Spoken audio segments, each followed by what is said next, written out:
Shalom saudara yang kasih Tuhan, puji Tuhan kita ketemu lagi dalam program ini. Hari ini kita kembali lagi merenungkan firman Tuhan. Hari ini saya ambil dari Yohanes pasal 3 ayat yang ke-16.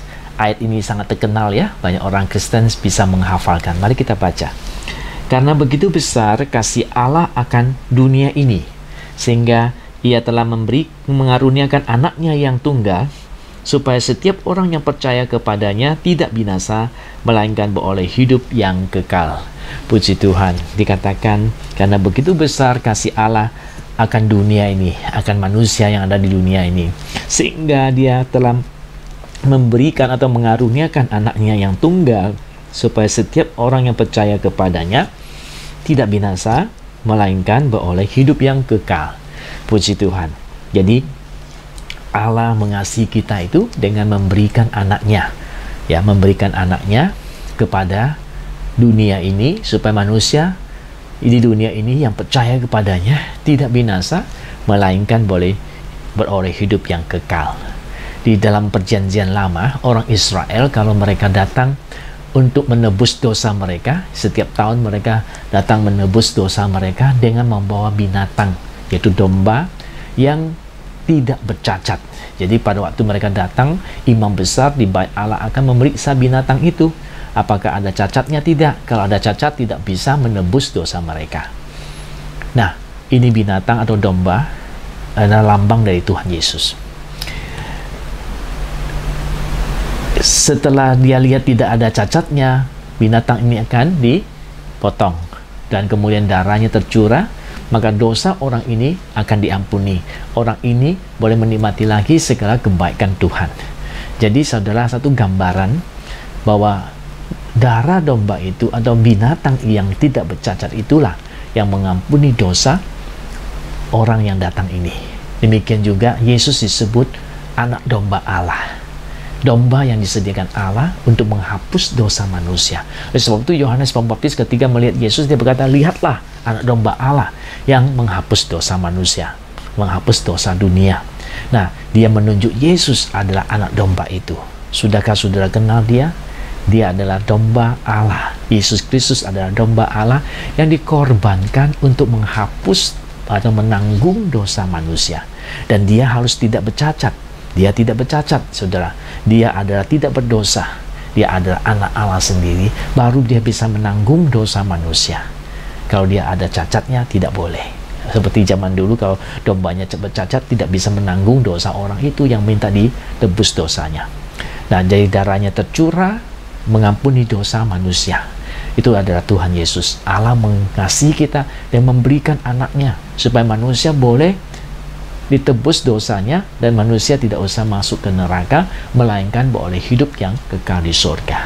Itulah kasih Tuhan yang Tuhan nyatakan kepada kita melalui anaknya, memberikan anaknya untuk kita, supaya kita yang percaya kepadanya jangan binasa, melainkan beroleh hidup yang kekal. Saya pernah baca satu kisah tentang seorang bapak bersama dengan anaknya dan teman dari anaknya.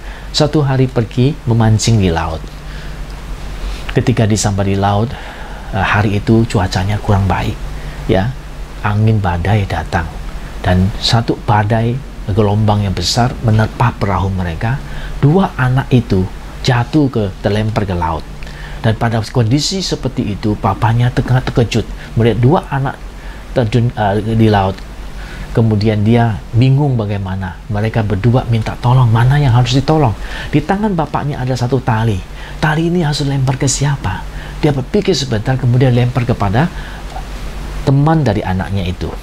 Kemudian dia tarik anak ini, dan anak ini sempat dibawa masuk kembali ke dalam kapal. Tetapi sayang, anaknya sendiri sudah dibawa gelombang dan mati di dalam laut. Mereka berhasil pulang ke rumah. Bapak dengan anak temannya ini, kemudian mereka sampai di rumah. Teman anaknya ini bertanya kepada dia, kenapa tadi Bapak tidak kasih talinya ke anakmu sendiri, kenapa kasih ke saya? Bapaknya bilang, saya waktu itu sangat susah menentukan, begitu genting suasananya, saya harus lempar ke siapa. Tapi saya pikir anak saya sudah percaya Yesus, anak saya sudah selamat, Sekalipun dia mati pun dia akan kembali ke surga, enggak ke neraka. Tetapi saya ingat kamu belum percaya Yesus. Kalau kamu mati, kamu akan masuk ke neraka karena dosamu.